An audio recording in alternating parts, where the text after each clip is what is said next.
Let's be honest. When I say email marketing, what comes to mind? Probably a messy inbox, right? A little bit of old school tech. But what if I told you it's actually one of the most powerful tools we have to build real, genuine relationships, not just to blast out ads? Let's dig into how that works. So this is the big question everyone's asking. We live in this world of TikTok trends and brand new apps every single day. So has the good old email finally kicked the bucket? It's a totally fair question. But the answer? Well, it's probably not what you think.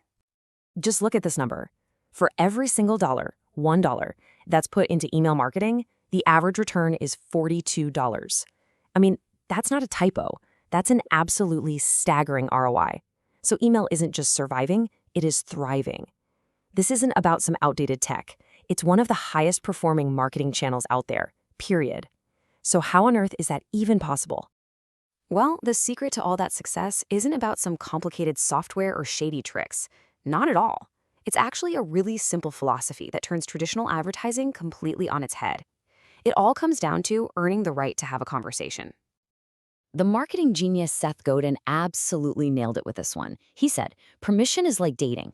You wouldn't ask someone to marry you on the first date, would you? Of course not. So why would we bombard a potential new customer with hard sell pitches right out of the gate? The goal here is to build trust, one small step at a time. And this whole idea has a name. It's called permission marketing. It's really built on 3 simple pillars. First, respect. You actually ask for their consent. Second, relevance. You send them stuff they might actually want to read. And third, relationship. You're focused on the long game, not just a quick sale. This right here is the foundation for everything. Okay, so if this is all about starting a conversation, how do you actually get invited to the party? Well, that very first step is getting that all-important permission. And you do that by building an email list, the right way, ethically, and effectively. There are really just 3 golden rules here.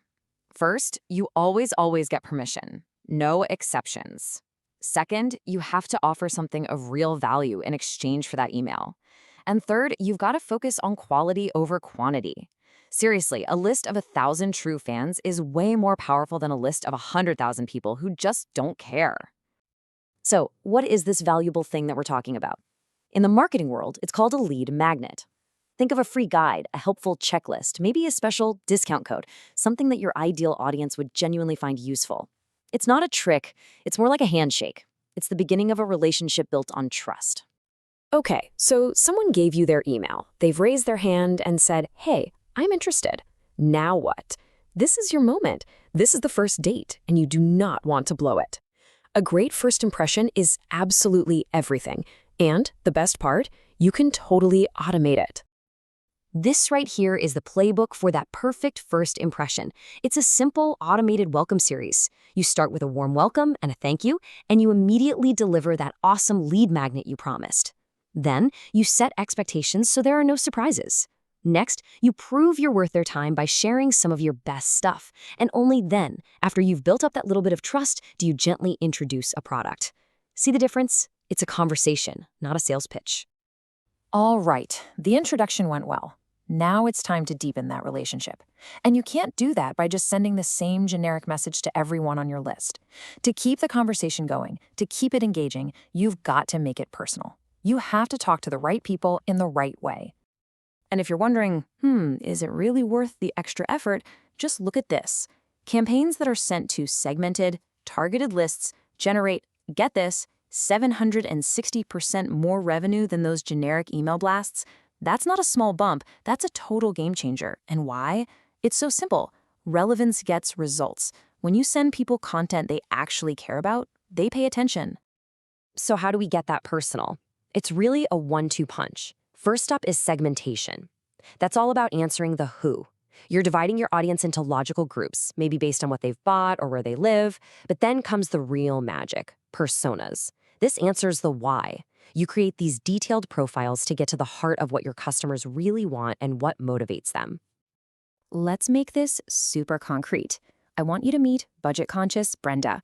We know she's a freelance graphic designer. Her goal is to find great products that don't break the bank, and her main trigger is a good sale. Now, knowing all this, would you ever send her an email about your most expensive luxury line? Of course not. You'd send her a heads up about the seasonal sale and throw in a free shipping offer. That is the power of a persona. It turns generic marketing into a genuinely helpful, relevant conversation.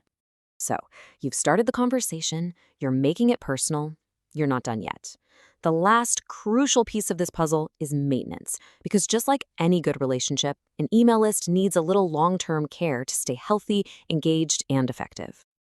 And the most important thing here is to respect that relationship. Clean your list of people who haven't opened an email in months. Make it incredibly easy for someone to unsubscribe if they want to. Even better, offer a preference center where people can literally choose what kind of emails they get and how often. Giving your audience that control is the ultimate sign of respect, and it's what keeps your list valuable for years to come. So you see, email is far from dead, not even close.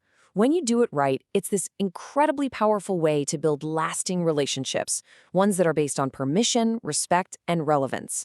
It's all about shifting from shouting at everybody to having a really meaningful conversation with the right person at the right time.